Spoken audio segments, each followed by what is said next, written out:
سورہ اعراف کی آیت 56 میں اللہ تعالیٰ فرماتے ہیں کہ وَلَا تُفْسِدُوا فِي الْأَرْضِ بَعْدَ إِصْلَاحِهَا، یعنی ملک میں اصلاح ہونے کے بعد فساد برپا مت کرو۔ اس کے بارے میں مولانا امین حسن اصلاحی لکھتے ہیں کہ یہ امر یہاں ملحوظ رہے کہ خالق کائنات نے جب اس دنیا کو بنایا تو اس کو بنا کر یوں ہی انتشار اور بدامنی کے حال میں چھوڑ نہیں دیا، بلکہ آدم اور ان کی ذریت کو اس دنیا میں بھیجنے سے پہلے ہی ان سے توحید یعنی اپنی ہی عبادت اور اپنی ہی اطاعت کا اقرار لیا۔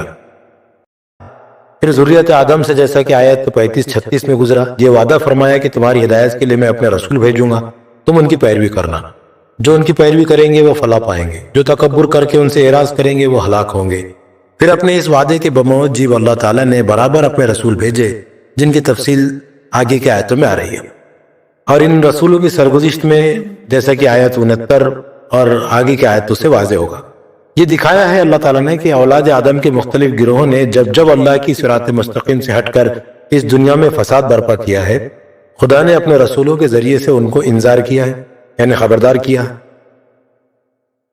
اور جب انہوں نے اس انذار کی پرواہ نہیں کی ہے تو خدا نے ان کی جڑ کاٹ دی ہے اور ان کی خلافت دوسروں کو سونپی ہے کہ دیکھے وہ اس خلافت یعنی جانشینی کا حق کس طرح ادا کرتے ہیں۔ اس طرح یہ دنیا بار بار شیطان اور اس کی ذریات کی کوششوں سے بگڑی ہے اور بار بار انبیاء و مصلحین کے ذریعے سے اس کی اصلاح ہوئی ہے۔ اس پہلو سے معاملے پر غور کیجئے تو معلوم ہوگا کہ اس دنیا میں جس قوم کو بھی اپنے پچھلوں کی خلافت ملی ہے، ایک فساد کو مٹا کر اس کی اصلاح کی شکل میں ملی ہے،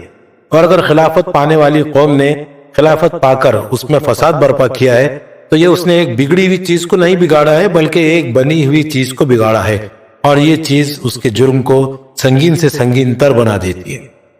تو یہ ہے مفہوم اس آیت کا۔